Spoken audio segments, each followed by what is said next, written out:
Ya se está grabando. Buenos días a todos. Es un viernes bello de agosto y tenemos una presentación repleta, completa de muchas cosas que están sucediendo. Quiero hacerles saber a todos que les hemos escuchado y hemos escuchado sus comentarios. Hemos escuchado que quieren que se graben esas presentaciones. Así que ya como en el verano tenemos menos personal, hasta ahora no lo hemos podido hacer, pero sí hemos escuchado que hay personas que desean ir a escuchar las grabaciones. Así que para nosotros es algo que sí podemos hacer y vamos a estar también recopilando todas las preguntas que hacen, que vienen a raíz de de esta presentación. Lo vamos a poner juntos en un documento donde después puede ver respuestas a sus preguntas y así puede ver una y otra vez estos documentos con las respuestas a las preguntas. Bueno, para comenzar, el viernes pasado yo mencioné que Quad Carl estaba en la última milla antes de llegar al capital de Wisconsin y corría hacia allá después del seminario web y quiero hacerle saber que él terminó su jornada hacia el capital. Y hubo también muchas personas que estaban ahí presentes para aplaudirle y celebrarle la última milla y fue un momento muy hermoso. Y las personas que estaban ahí alrededor de Carl eran personas que ayudan en eso, lo de abogar por sí mismo, también las personas que apoyan a los demás. Y eran personas regulares, comunes, que también hubo discursos realmente increíbles. Y todo esto era iniciado por los que abogan por los demás. Y también quisiera mencionar algunas otras personas que estaban presentes. Había también personas de legisladores, personal de las oficinas legislativas. Y puede ver aquí que sí se grabó el discurso de Carl en YouTube. Y aquí hay algunos apuntes aquí donde tiene los enlaces.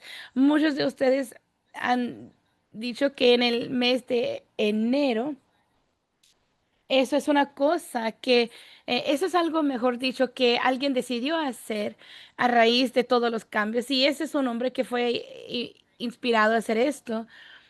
Y salió una persona, hizo algunos videos y eso es un gran ejemplo de cómo los esfuerzos comunitarios, tanto en persona, presencial y también en línea, existen.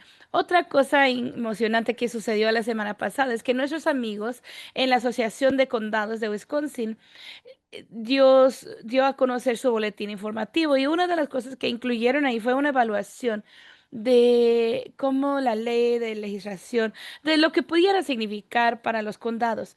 Muchos de ustedes conocen a personas que trabajan entre el gobierno del condado o en la mesa directiva del condado. Y ya que los condados en nuestro estado tal vez no estén conscientes o no conozcan, perdón, mejor dicho, algunas personas tal vez no saben de todo el trabajo que se hace en esas mesas directivas y en esas agencias. Pero este enfoque sobre SNAP, ya que hemos puesto ya dedicado mucho tiempo a lo del Medicaid, pero hay que saber que sí tiene mucha huella en nuestro estado. Y en este programa, ellos tienen mucho que ver con los servicios de salud del comportamiento y Medicaid es el más grande que hace colaboración con esto. También nuestros amigos que administran la evaluación inicial, los que dan opciones para consejería, tienen que ver con eso. Y también ellos tienen un gran papel en lo que es ayudar a las personas a aplicar y renovar y entender no nada más la aplicación y solicitud del Medicaid y el proceso, sino otros programas para los cuales pueden calificar. Y seguramente muchas personas que están aquí con nosotros ya conocen acerca de los especialistas que tratan con los beneficios o o con los beneficios para personas con discapacidades. Realmente personas que son expertos reales cuando se trata de conocer y navegar el sistema del Seguro Social y Medicaid y SNAP y varios otros programas. Pero yo pensé que eso era bastante interesante porque los condados los obreros, los administradores hacen muchas cosas y su análisis de qué es lo que eso puede significar para nosotros y para Snap realmente es bastante importante. Otro aspecto o otro punto de lo cual puede hablar con sus amigos y con personas que trabajan en el gobierno local. Hemos hablado acerca de algunos de los cambios que vienen con el programa SNAP y los condados también están identificando algunas de las mismas provisiones de los cuales se han estado hablando durante meses, inclusive los costos adicionales que el Estado va a tener que pagar en cuanto a la cantidad de dinero que viene del gobierno federal, los que administran los fondos empiecen a reducir los fondos. Y ya están haciendo algunos cálculos y dicen, bueno, si esa cantidad, si ese monte de dinero se reduce, entonces, ¿qué significa esto para los presupuestos locales? Porque los condados tienen sus propios presupuestos y lo del County Human Services Association estima que aproximadamente 12 millones de dólares va a caer sobre los condados, que los condados van a tener que cubrir cuando el gobierno federal reduce lo que ellos aportan. Y eso sí es bastante importante porque los presupuestos del condado no son grandes. Ellos realmente están viendo hasta cada centavo para lograr sacar adelante el presupuesto. Y muchos condados están recibiendo muchos fondos, tanto de los gobiernos federales como locales, perdón, federales y estatales, y luego de los ingresos de los impuestos locales para hacer todos los servicios que hacen. Y mientras esa reconciliación se implementa, es bastante importante saber los cambios que vienen en el futuro. Hemos estado hablando sobre qué significa si no alcanza el presupuesto al nivel estatal, que sí es importante, pero también hay que ver qué pasa cuando a nivel local no hay lo suficiente de dinero en el presupuesto.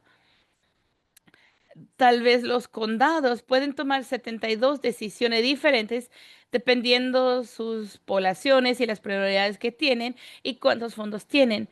También ellos están indicando que uno de los cambios que puede pasar con esta nueva ley es que los estados que tienen una cifra de errores demasiado alto, entonces pueden pagar un dinero adicional, casi como lo hace con Medicaid, donde el Estado pone 40% de los costos y luego el gobierno nos da 60% y luego 40 más 60 igual a 100.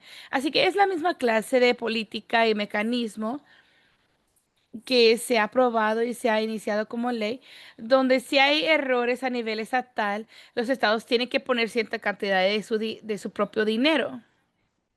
Y la Asociación de los Condados estaba indicando que actualmente el error en el estado de Wisconsin en cuanto al SNAP es bastante bajo, así que no tendremos que pagar eso.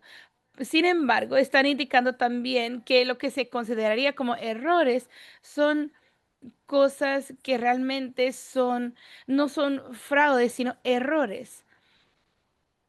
Y ellos son los que están trabajando para administrar el programa. Otra pieza es que sabemos que la ley nueva al nivel federal y cambia la manera en que se cuentan los errores. Eso quiere decir que la cifra de errores va a aumentar y luego, en vez de ser un estado que no tiene, donde no se tiene que pagar nada para recibir ayuda en cuanto a los alimentos, tal vez tenga que pagar mucho dinero en cuanto a dólares estatales al gobierno federal. Y luego otras provisiones en esta ley que es cuando los son cosas que van a impactar directamente a los condados. Otra cosa que hablamos en esta semana, y hemos hablado bastante acerca de lo que es Affordable Care Marketplace, ACA, y es parte del ecosistema en este país de cómo las personas reciben su servicio y sus cuidados médicos. Muchas personas que están en el programa de Medicaid participan en lo que es el marketplace del Medicaid y el Affordable Care. Y los cambios constantes, los esfuerzos de reconciliación impactó tanto a Medicaid como al Marketplace. Y muchas personas que tienen discapacidades, también muchas personas mayores, también muchas personas que cuidan a las demás personas, reciben su seguro médico a través del Affordable Care Marketplace, porque tal vez su empleador no les da seguro médico o se han tenido que reducir sus horas hasta llegar a tiempo parcial y por alguna razón o la otra no tienen seguro médico por parte del trabajo. Muchas veces las personas tienen un fluir en cuanto a su cobertura de seguro médico, cuando las personas cambian de trabajo, cuando su situación cambia, cuando pasan de seguro privado a seguro, al seguro bajo Medicaid. Entonces, hay una relación entre personas que se mueven entre tres fuentes de salud médico.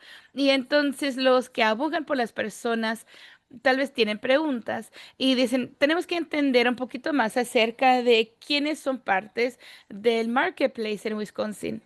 Porque si uno es una persona de bajos ingresos, y muchas personas sí lo son, que los que participan en el marketplace Affordable Care, y inclusive a nivel nacional, casi la mitad, muchas de las personas ganan menos de 150% del nivel de pobreza. Así que sería bueno saber que esas personas de bajos ingresos realmente tal vez tienen más riesgo de no poder pagar su plan actual si el costo de ese plan aumente. Entonces, o van a tener que reducir sus ingresos para poder entrar al programa de Medicaid, o van a tener que dejar su plan de seguro médico. Y si hay un grupo de personas de bajos ingresos que no pueden seguir pagando la misma cantidad, entonces tienen que ir a otra.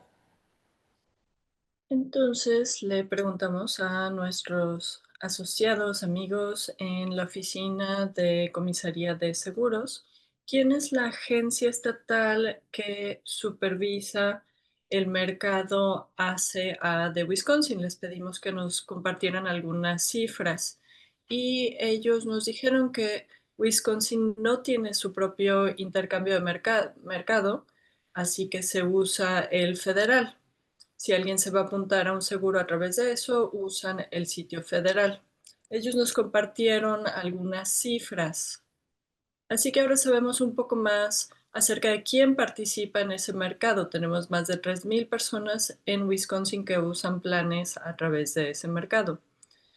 Aproximadamente el 30% de ellos son personas mayores, entre 50 y 64 años de edad. Eso es importante porque los adultos mayores tienden a tener más necesidades médicas y por lo tanto pueden tener costos más altos. Y cómo funcionan, cómo se mantienen bajas las primas de estos seguros de salud, es tener a muchas personas saludables en el mercado para compensar los costos de las personas que puede que tengan costos más altos. Entonces, mientras más personas tenemos que participen en un mercado, se quiere que menos de ellos tengan necesidad de servicios caros para que haya suficientes ingresos de las primas mensuales para costear los costos de las personas que tienen más necesidades. Entonces, en general, mientras haya más personas mayores o personas con más necesidades de salud en un grupo, es más probable que las primas vayan subiendo y también es más probable que las personas más jóvenes o más saludables ya no puedan costear el costo de las primas y ellos se alejen, dejen ese grupo, ese mercado. Entonces, de las más de 300,000 personas, más de 100,000 están en un grupo de edad en el que se espera que haya más costos. Un porcentaje alto también de ellos está en áreas rurales, que son áreas que tienen menos opciones de servicios de cuidado de salud. Casi el 80% están más abajo del 400% de la medición federal de el nivel de pobreza. Eso es importante porque es posible que si no calculan correctamente sus ingresos y sus impuestos, en base al impacto de la ley de reconciliación, puede tener también un impacto sobre esto. Muchísimas personas, de nuevo casi una tercera parte, actualmente pagan primas de $10 o menos porque tenemos subsidios que no se extendieron en la ley de reconciliación y van a caducar al final de este año. Así que actualmente más o menos una tercera parte de las personas en ese mercado tienen primas bajas en base a sus ingresos y en base a los subsidios que van a desaparecer si no toma medidas el Congreso al final de este año. Muchas personas, tal vez un 25% de estas personas, sus ingresos son equivalentes a 150% o menos del nivel federal de pobreza. Y un porcentaje importante de estas personas ganan entre 100% y 150% de ese nivel federal de pobreza. En otros estados donde se extendieron los servicios de Medicaid, esas personas recibirían su seguro a través de Medicaid. En Wisconsin eso no es el caso porque en Medicaid se incluyen a las personas hasta el 150% del nivel federal de pobreza. Si uno recibe ingresos más allá de eso, tienen que obtener un seguro a través del mercado de ACA. Es un grupo de personas que tienen ingresos ya muy bajos.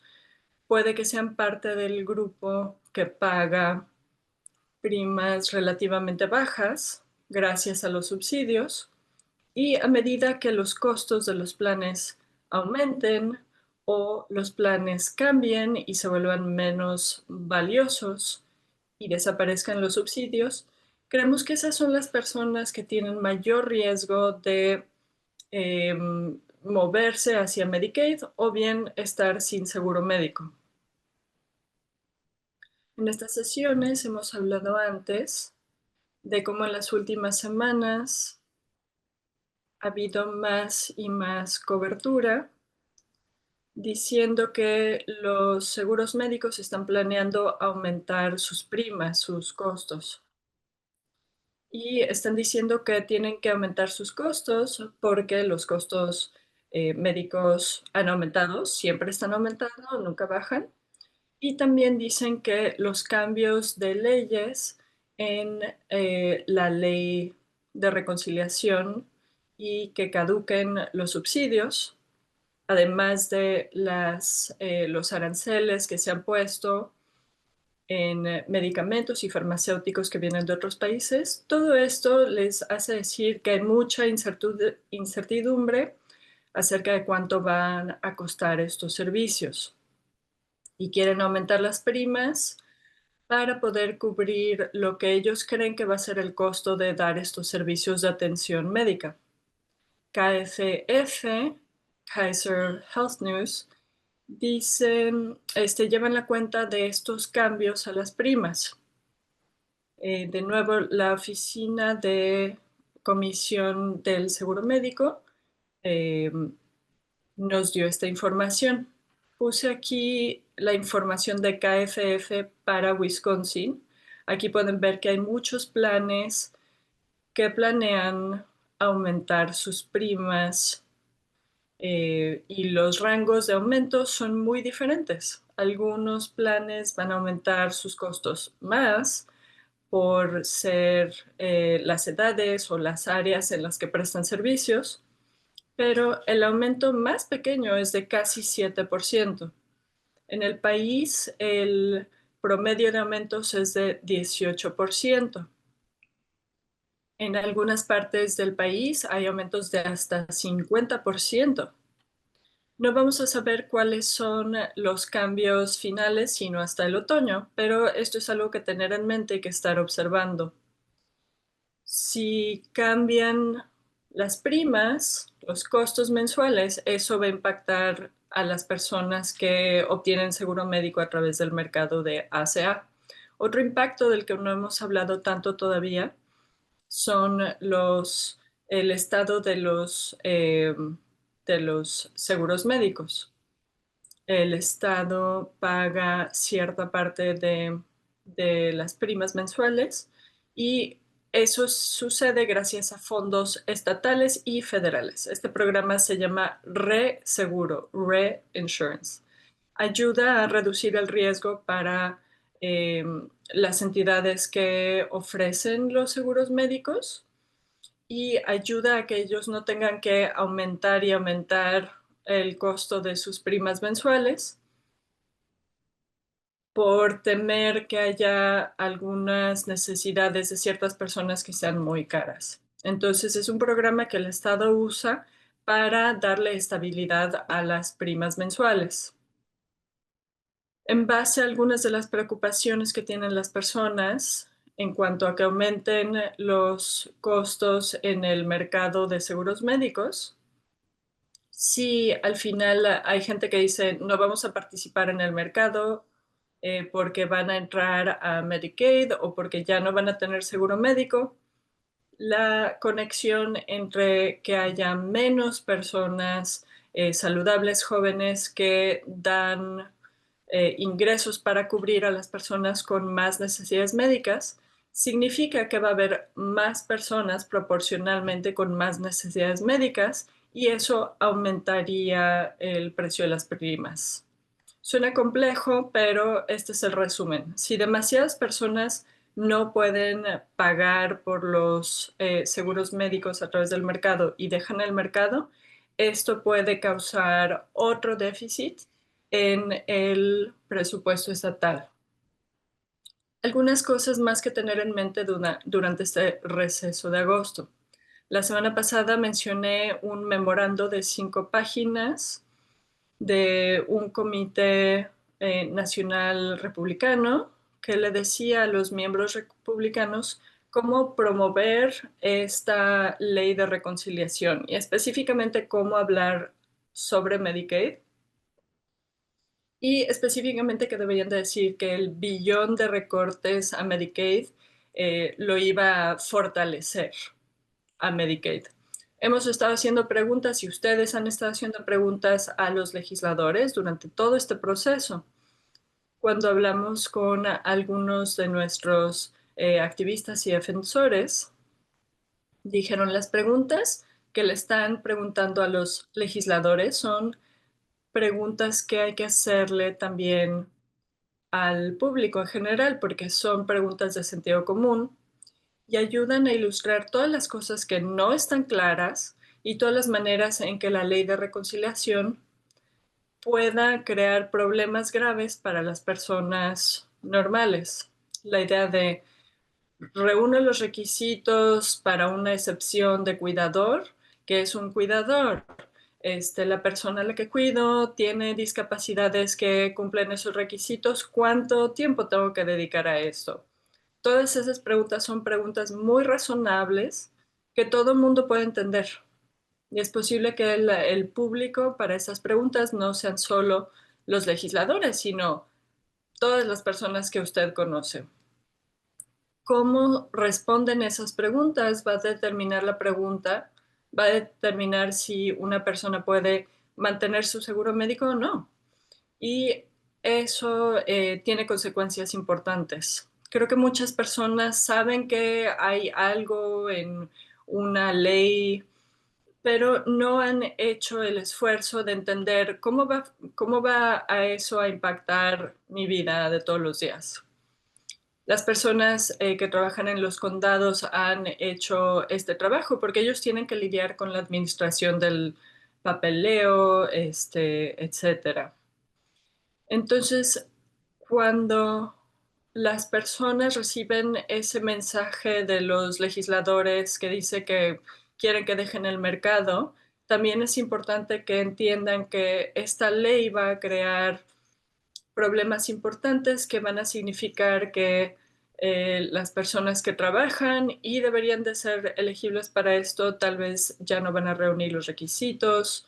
y van a causar otros problemas. También hemos recibido retroalimentación que dice tal vez es hora de publicar más opiniones en publicaciones locales. Y aquí es muy buena estrategia. Este es un ejemplo y es vocabulario que ustedes podrían hacer, podrían tomar cualquier parte de este lenguaje que pusimos aquí. Se trata de mantener a los legisladores responsables de sus acciones y de lo que dicen. Y estas piezas de opinión pueden ser buenas maneras de hablarle directamente a las personas que están recibiendo mensajes constantemente de los legisladores, que tal vez no son eh, tan cercanos a la realidad. Entonces, aquí se puede hablar desde un punto de vista individual y creo que esto es importante también que muchas de las personas que están haciendo activismo dicen, oigan, no solo se trata de Medicaid, lo que nos preocupa, también todas estas cosas van a cambiar o se les van a hacer recortes al mismo tiempo. Y todas esas cosas juntas me hace sentir que mi vida es mucho menos estable de lo que era antes. Así que de nuevo aquí hay un marco que pueden usar, texto que pueden usar. Y creo que hay muchos adultos de ingresos bajos, muchas personas con discapacidades y bajos ingresos, cuyos presupuestos son fijos y los costos están aumentando y ellos no tienen flexibilidad en su presupuesto para llenar esos costos que están aumentando. Al mismo tiempo, algunas de las cosas en las que dependen para cubrir algunos de esos costos, como Medicaid, como eh, subvención alimentaria o de vivienda, esas cosas están recibiendo recortes o reducciones. Así que si tienen clientes, pueden pensar en eso, o si tiene que ver con su familia, pueden ajustar cómo hablar de estas cosas. Y también puede enviar una carta al editor, pero ese es un ejercicio perfecto que puede hacer tanto para sí mismo o para entre los medios sociales. Puede pensar también en cómo esos recortes de manera colectiva le van a impactar. Hice una entrevista en el radio público de Wisconsin el lunes y fue acerca del orden ejecutivo en cuanto a las personas sin vivienda. Lo incluyo aquí porque a veces cuando se habla acerca de las cosas diferentes que están pasando a nivel federal, yo creo que es buena manera de cómo unir y de cómo ver los cómo los cambios afectan a las mismas personas. Entonces, tal vez ese no sea su asiento, pero los reporteros estaban preguntando acerca de lo siguiente. Dijeron, esas personas que tienen más probabilidad de llegar a no tener vivienda, y luego viendo los recortes que se van a ver con Medicare y SNAP, es que estas son las mismas personas que se están viendo impactados y la respuesta es sí. Así que hay un artículo que puede ver que tiene un ejemplo de cómo todos los cambios diferentes tienen conexión y cómo están impactando a personas que tienen discapacidades o también a personas mayores de edad, porque no tienen los ingresos necesarios para cumplir con los requisitos de los programas. La encuesta y la entrevista que tenemos, recibimos 20% de lo deseado. Queremos 1,000 respuestas.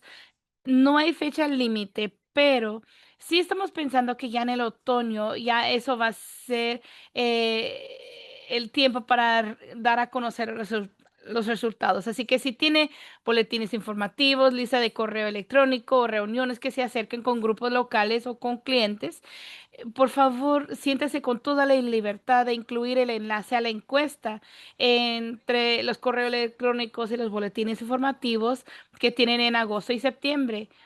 y decíamos tener 1,000 respuestas que vienen de todo el estado. Creo que hasta ahora hemos recibido solamente 200. No es malo para el trabajo de una semana, pero ahora, ¿qué es lo que está haciendo el Congreso? Viendo aquí esa línea cronológica y viendo lo que es la semana que viene, el 15 de agosto marca 45 días antes del final del año fiscal.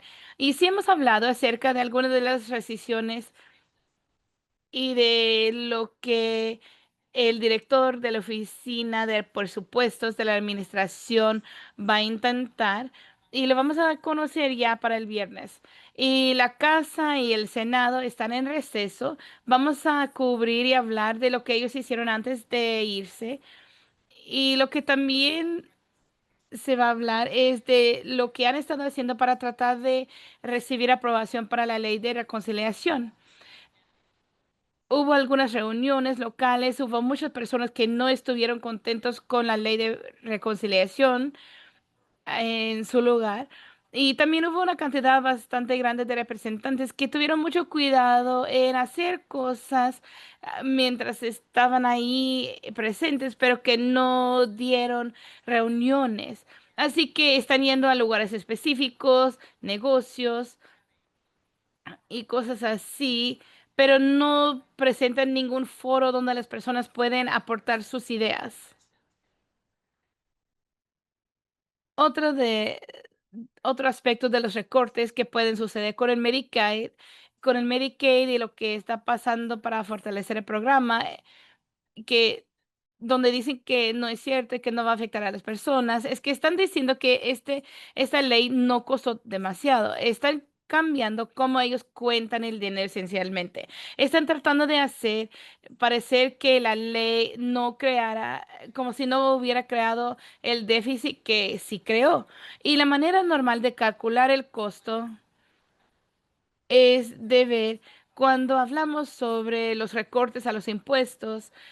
Realmente estamos hablando de dinero que no se va a colectar, dinero que no va a llegar al gobierno, dinero donde se va a permitir que las personas o los negocios se queden con cierta cantidad de dinero. Y sí hay un costo, eso tiene un costo.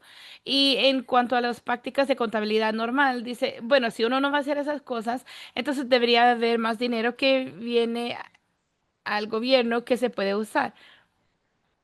Y eso se refleja entre los cálculos, que si hay un costo para seguir con el,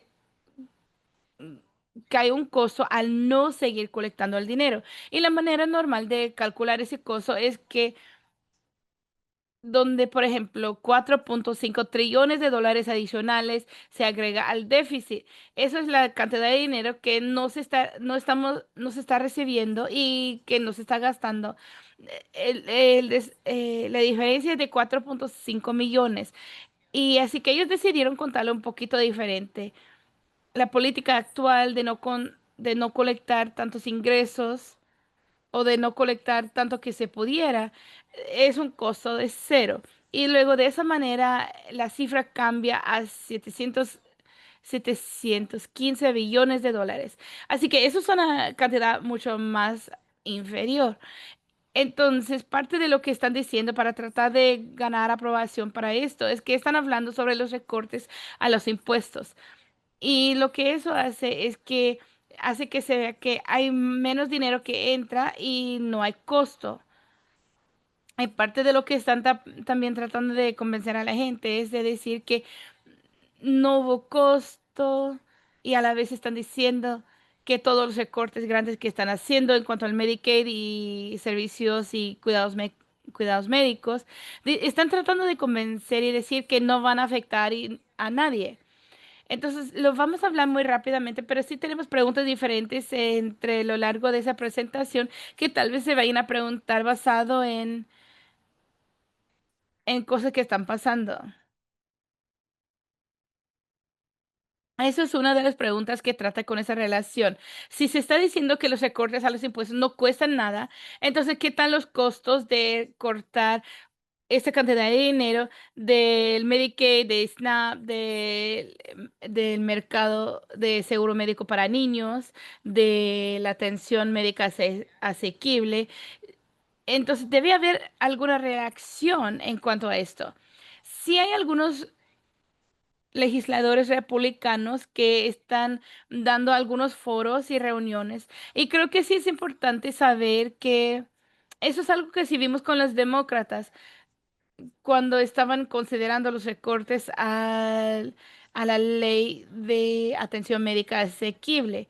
Hubo personas que llegaron a los foros y dijeron las razones por las cuales no estaban felices. Y luego esas personas los descartaron como personas que no estuvieron de acuerdo y como si de alguna manera no tuvieran importancia. Y estamos viendo el mismo patrón nuevamente, que algunos republicanos que sí están dando algunos foros, están realizando algunos foros y están diciendo que las quejas vienen de los demócratas o con a grupos que se alinean con ellos y que de alguna manera u otra la ira que se está expresando no refleja la opinión de sus constituyentes y que parte de las personas que se están quejando están ahí por razones políticas o porque se les está pagando para estar presente.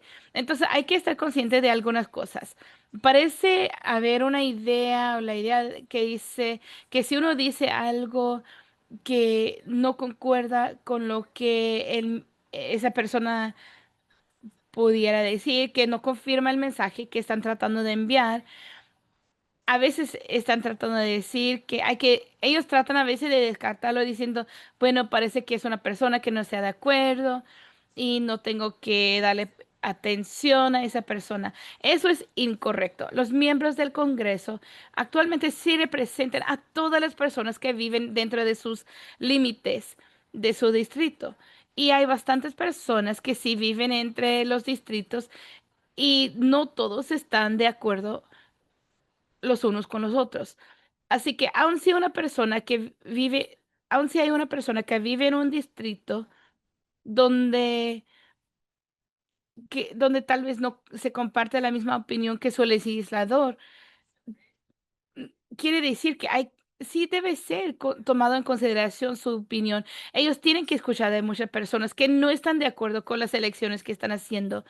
Y tal vez ellos van a darse cuenta que tal vez representa muchas otras personas en su distrito.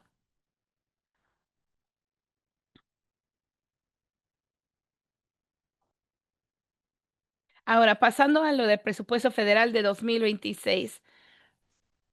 Ahora que la Casa y el Senado están en receso para el mes de agosto, los comités de la Casa, o perdón, de la Cámara de Representantes, tienen algunas audiciones.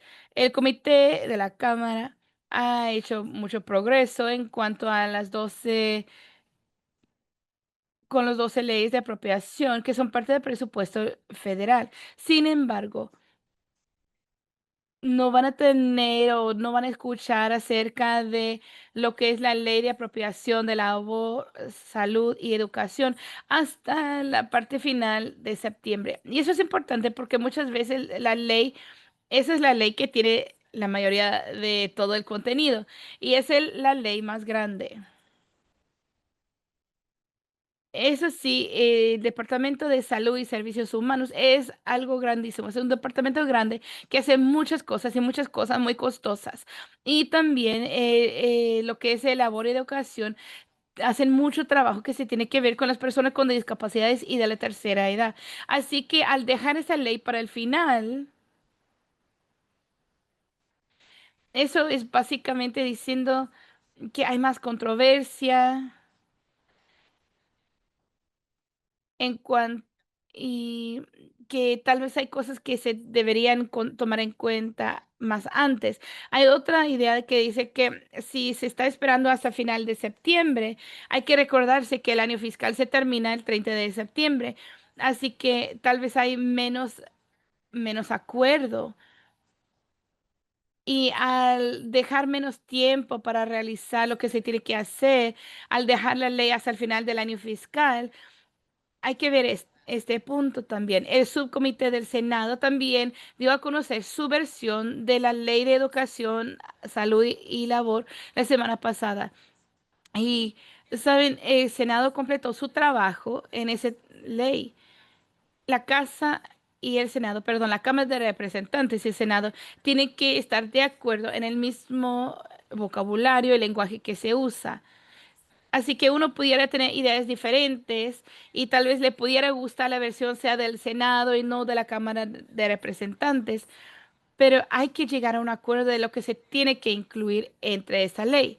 La otra pieza que hay que tomar en cuenta es que la administración, a cambio de otras administraciones, ha podido restriccionar o limitar el dinero y ha podido pedirle al Congreso de desapropiar el dinero que han acordado gastar. Así que eso es otra dificultad en este ciclo, especialmente que no hemos visto anteriormente.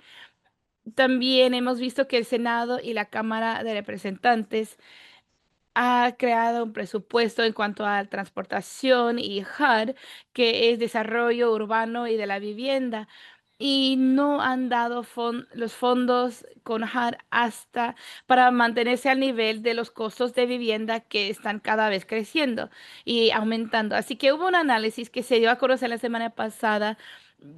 Y tal vez no todo estuvo presente entre el presupuesto del presidente, tal vez no todo va a quedar ahí entre la versión, pero al no aumentar los fondos y el nivel de fondos para los bochos de la vivienda, quiere decir que menos personas van a poder recibir bochos para la vivienda. Y se puede ver que hay una diferencia entre la ley del Senado y de la Cámara de Representantes que muestra cuántas personas probablemente no reciban vouchers de vivienda. También hay un par de cambios importantes en la Cámara. Actualmente, las personas que reciben vouchers de vivienda no se les puede cobrar más de 30% de sus ingresos para esa vivienda. Y esta ley cambiaría eso, permitiría que se le aumenten las rentas a las personas que reciben vouchers sin ningún límite. Entonces, si no se aumenta en los fondos para reflejar los costos de vivienda, las agencias van a aumentar las rentas para las personas de bajos ingresos que no pueden costear esas rentas o van a decir, no les podemos dar servicios a tantas personas que reciben vouchers. Entonces, a las personas que reciben esos vouchers se va a volver más difícil encontrar vivienda. La ley en el Senado no hace eso, aumenta los gastos, pero no em, a un nivel que permita seguirle dando servicios a la misma cantidad de gente. Entonces, si ustedes conocen a personas mayores o personas con discapacidades que usen vouchers para vivienda, esta es una señal de que esos programas potencialmente también se vean impactados por el presupuesto y puede que no hayan tantos vouchers como antes, puede que haya menos lugares que acepten vouchers y puede que no se les proteja a esas personas de los aumentos a los costos. Uno de los comités en el Senado de salud, educación y trabajo en ese presupuesto puso algo que es más o menos buenas noticias y le voy a poner un pequeño asterisco, pero este comité, para empezar, le asignó fondos a los programas igual que el año pasado o más, así que esa es una señal clara de que la intención de este comité es no hacerle recortes a esas cosas.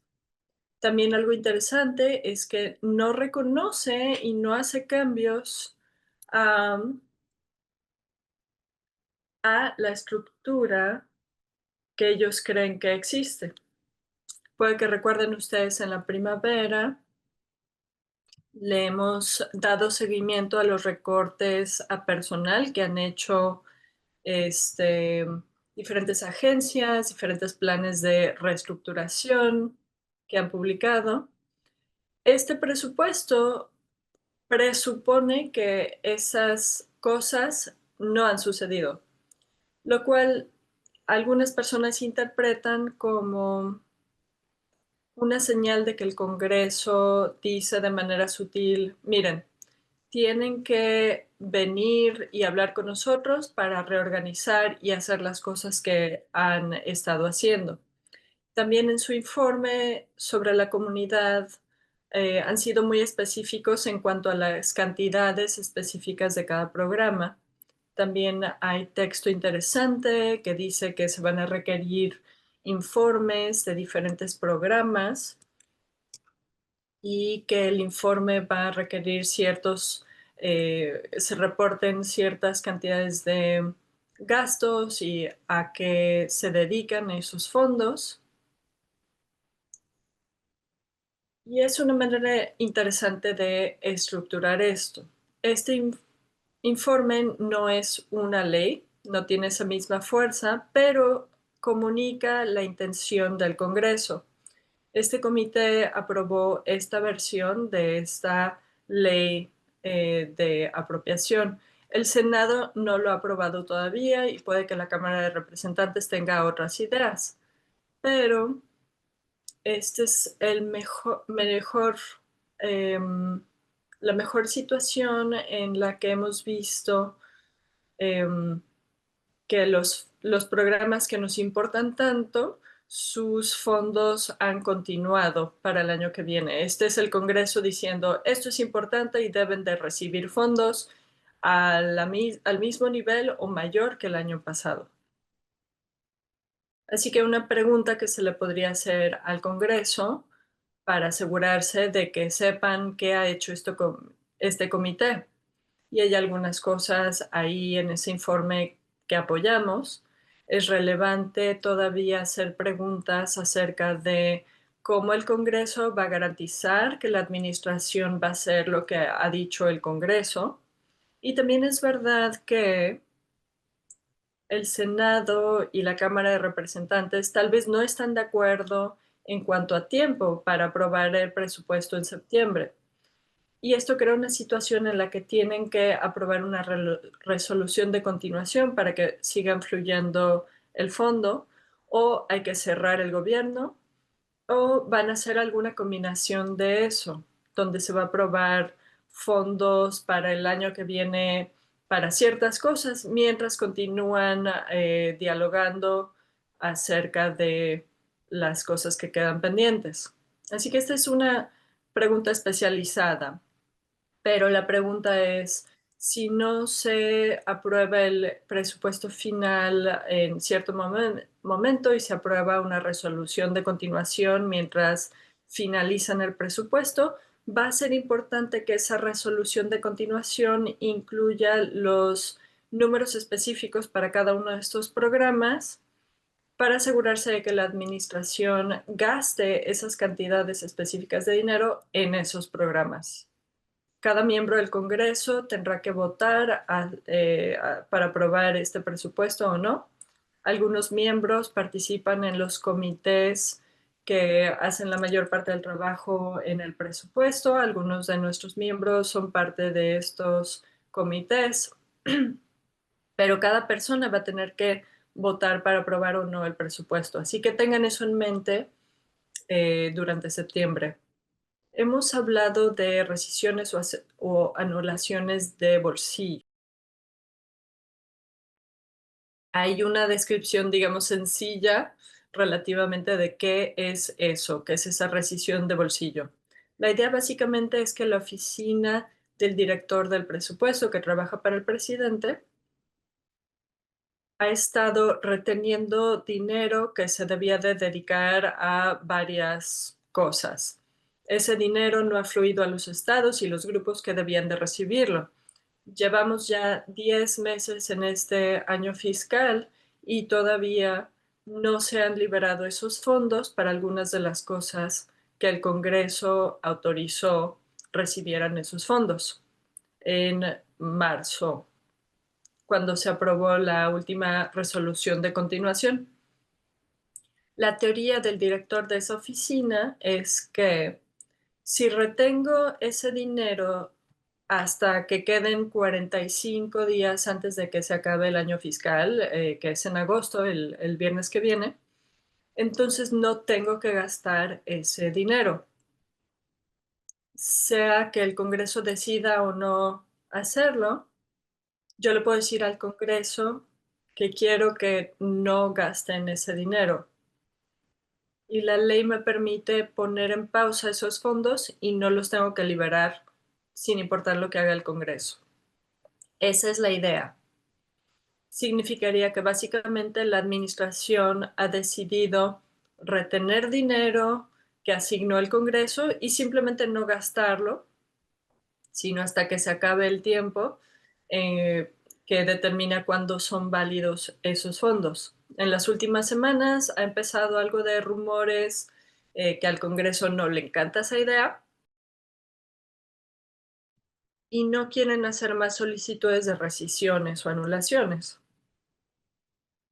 Hace 2 semanas aprobaron una grande que liberaba fondos de, para fondos USAID y para radio y televisión pública.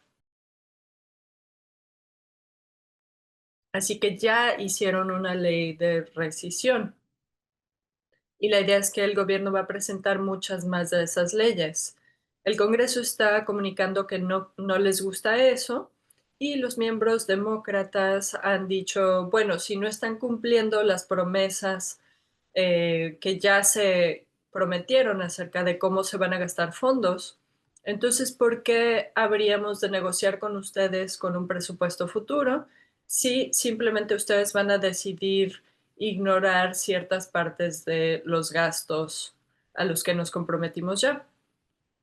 Entonces, por lo menos se está hablando, hay rumores de que no quieren hacer más paquetes de rescisiones, especialmente mientras estamos negociando el presupuesto de 2026. Algunos senadores republicanos no han dicho por completo no vamos a hacer hecho. Algunos han dicho, bueno, lo consideraríamos, tal vez dependiendo de los temas, si hay fraude y desperdicio, etcétera. Pero puede que eso no sea suficiente para cambiar la opinión del director de la oficina del presupuesto, que está diciendo, sí, quiero usar rescisiones de bolsillo, empezando la semana que viene.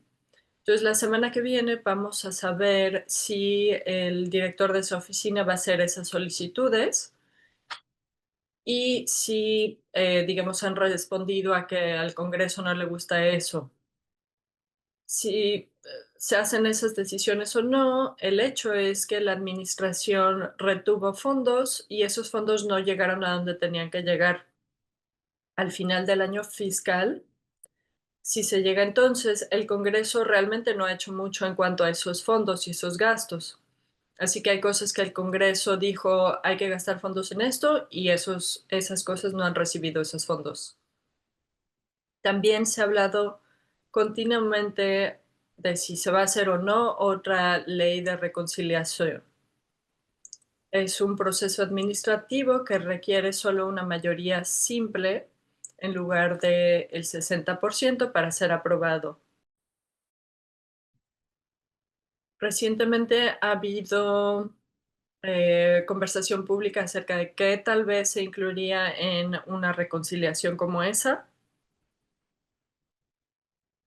En el sitio de internet de uno de los lugares que presentó acerca de esto, hubo 2 eventos esta semana donde se habló de ideas eh, de qué podría haber en esta ley.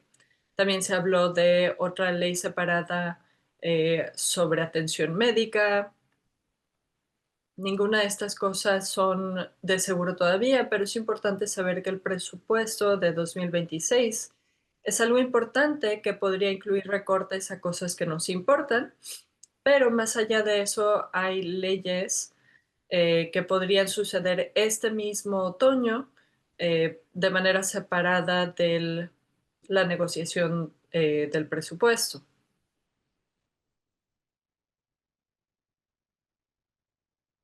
La administración también sigue haciendo cosas en varias áreas. Este artículo se publicó esta semana y es una evaluación de toda una red de comentarios hechos por el secretario de Salud. Los líderes en ese departamento también han hecho comentarios como estos. En la primavera hemos hablado de esto, creo que estas no son cosas, ideas nuevas o estrategias nuevas, pero muestra un patrón de temas de que las personas con discapacidades y que esas discapacidades sean culpa de los individuos o de algunos factores externos. Eso es importante desde el punto de vista de que algunas de las actitudes hacia la discapacidad se han enfocado mucho en la prevención o le han puesto la culpa a ciertas acciones o ciertas personas para causar estas discapacidades. Y nada de esto le ayuda a las personas con discapacidades o a sus familias a vivir bien. Su punto de vista en cuanto a la discapacidad es algo que hay que evitar, cueste lo que cueste, en lugar de ser, esto es algo que le sucede a las personas por muchas razones y es una parte natural de la experiencia humana. Y lo que hay que hacer es encontrar maneras para que sea lo más fácil posible para que estas personas tengan todas las oportunidades que tienen el resto de las personas. Puede que recuerden, recientemente ha habido mucha culpa asignada a las mamás, específicamente por causar autismo, y esta no es una idea nueva necesariamente o una actitud nueva, pero es nuevo que haya tantas personas en posturas de liderazgo muy importantes que están de acuerdo con estas ideas viejas que no son de ayuda para las personas que tienen condiciones de salud crónicas. En esta semana, un nuevo nominado tuvo una audiencia para la Administración de Niños y Familias dentro del Departamento de Servicio de Salud y de Servicios Humanos. Esa persona es importante en el sentido de que bajo la idea que el Departamento de Servicio de Salud y Servicios Humanos tiene para reorganizarse la Administración para la Vivienda en Comunidad, que contiene todos los programas para personas con discapacidades y de la tercera edad, se movería bajo la cobertura de la Administración de Niños y Familias y se le cambiaría el nombre de Administración de Niños, Familias y Comunidades. Así que esta persona es importante en el sentido de que si es que llegara a suceder esa reorganización, y recuerda que para la mayoría del personal que ya no está, esa persona estaría a cargo eh, de no nada más personas con discapacidades, sino también personas de la tercera edad. Esta persona viene de Idaho, es farmacista por capacitación y entrenamiento y por sus primeros trabajos, y ha sido director para el Departamento de Salud y Bienestar en el estado de de Idaho, durante un poquito más de un año. Y antes de eso fue director de presupuestos para el gobernador de Idaho. Algunos han estado complacidos y felices con su manera de reformar el sistema de foster care, o sea, de cuidados eh, bajo el sistema de foster care o sistema de crianza, pero parece que sí se han abierto algunas situaciones para niños que tienen disabilidades, incapacidades intelectuales y de desarrollo. Y parece que la excepción ha sido esa regla. Muchos de los niños que entran a los albergues, a comparación de lo que sucede con los niños que no tienen IDD, hay cosas así que hay que ver. Y luego él ha recibido bastante crítica por los que abogan por personas con discapacidades bajo el programa de Idaho. Y la respuesta a el programa que fue a respuesta de la falta de obreros o trabajadores para el sistema de cuidados personales que afecta a cada estado, no nada más Idaho. Realmente lo que está pasando es que está forzando a personas a que entren a recibir cuidados en una institución. Y entonces hay muchas personas que abogan por personas con discapacidades que tienen bastante preocupación y es un desvío de la dirección y del sentido que hemos visto para personas con discapacidades en el pasado.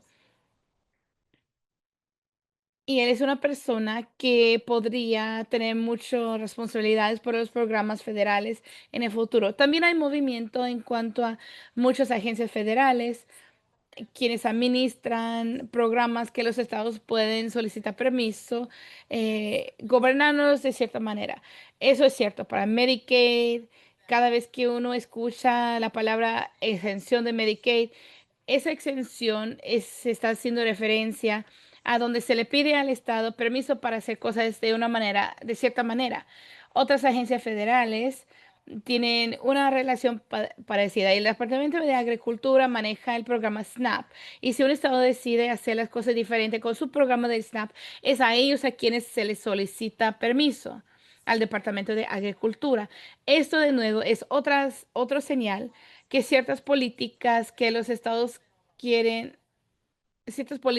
estados quieren hacer que no se ha permitido antes, ahora se está permitiendo.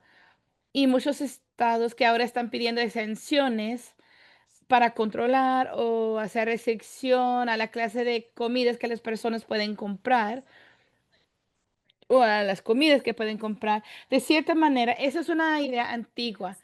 Recuerdo haber testificado contra una ley hace como una década que fue una ley muy similar, una propuesta muy parecida en cuanto a su tono. En esa ley o esa propuesta de ley querían prohibir a las personas que utilizan los beneficios SNAP, los querían prohibir comprar cierta clase de comidas. Y de cierta manera, sí, por supuesto, yo quisiera que las personas compraran comida saludable con los beneficios SNAP y seguramente las personas que tienen esos beneficios también lo quisieran comprar. Pero hay dos cosas que esta propuesta hace como bastante alarmante. La primera es que no reconoce que muchas personas quienes dependen de que dependen de ayuda con las comidas, no tienen acceso a las comidas saludables, porque las personas, los lugares donde viven no tienen lo suficiente de suministros o porque las situaciones donde se encuentran hace que ellos tengan que depender de comidas que se pueden guardar sobre los estantes sin refrigeración. También otros solamente tienen microondas. Otra cosa es que a veces esta propuesta de ley no reconoce que las comidas frescas o más sanas y saludables no duran tanto y son más costosas.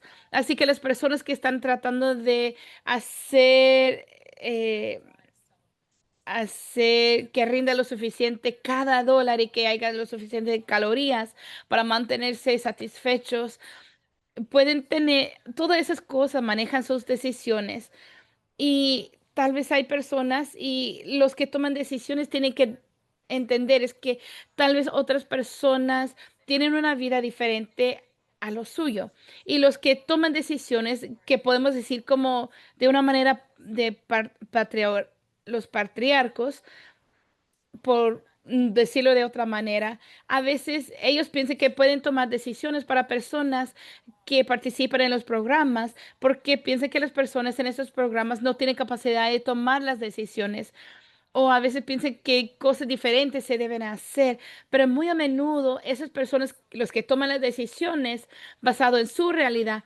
no tienen la misma realidad que la persona que participa en el programa. Otra cosa es que alguien quien a veces ellos piensan saber mejor que las personas que participan en los programas de una manera que hace restricción en lo que pueden gastar dinero. También los dueños de las tiendas y de los supermercados detestan esto porque es difícil para ellos tener que ver. si lo que se está comprando es para una comida aprobada o no. También hablando sobre las tarifas, ayer se mencionó que las tarifas que se implementaron en muchos países fue hasta 10%.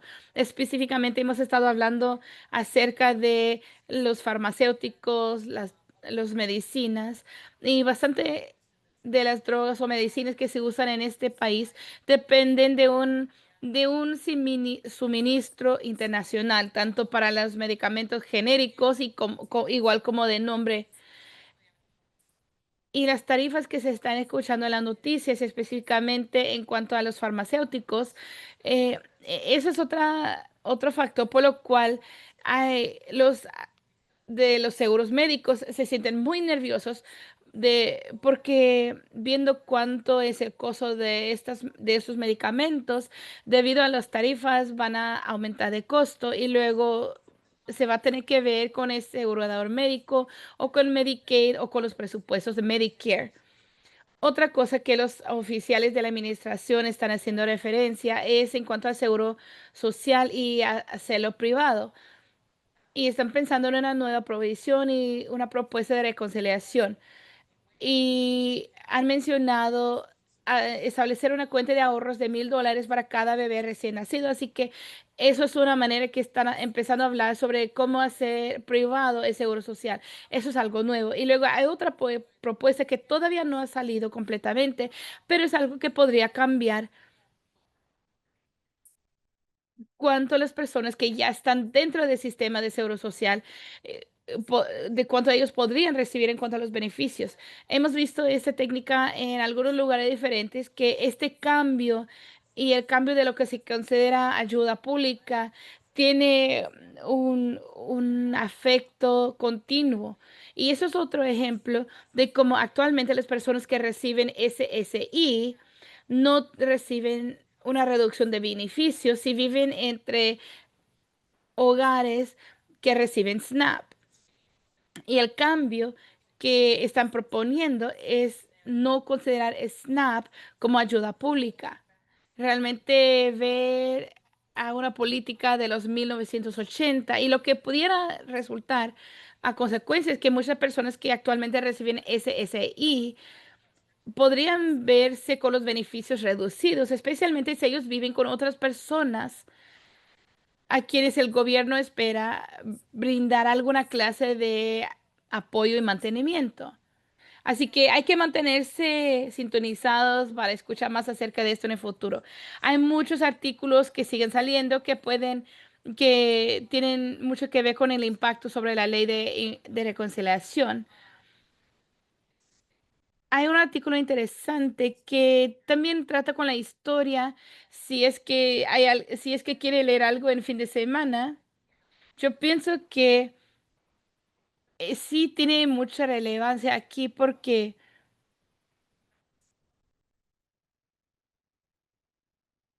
cuando escuchamos a los legisladores decir hemos recortado $1 trillón al Medicaid, no pensamos que va a afectar de manera negativa a nadie.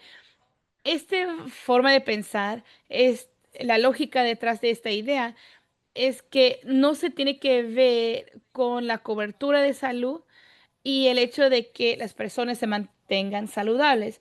Pienso que parte de la creencia es que hay algunos que piensan que si las personas pierdan Medicaid no es tan gran problema.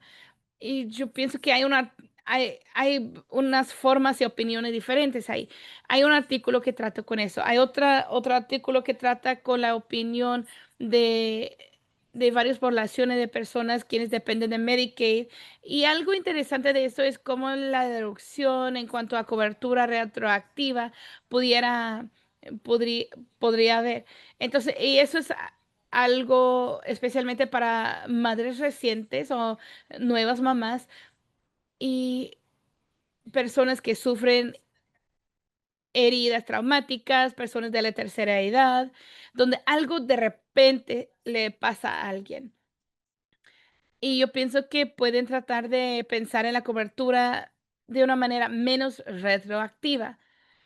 También, eso no lo voy a hablar mucho, pero seguramente tenemos ese artículo aquí tenía que ver con Katie Beckett y la importancia de Medicaid en cuanto a las familias o para las familias que tienen eh, necesidades especiales para la salud médica o enfermedades. Así que si conoce a personas que se encuentran en esta situación, eso es una historia que se está viendo también. Y con eso voy a parar de compartir aquí porque hemos continuado durante mucho tiempo y hay tantos artículos que no lo podemos hablar tanto. No podemos hablar de cada uno.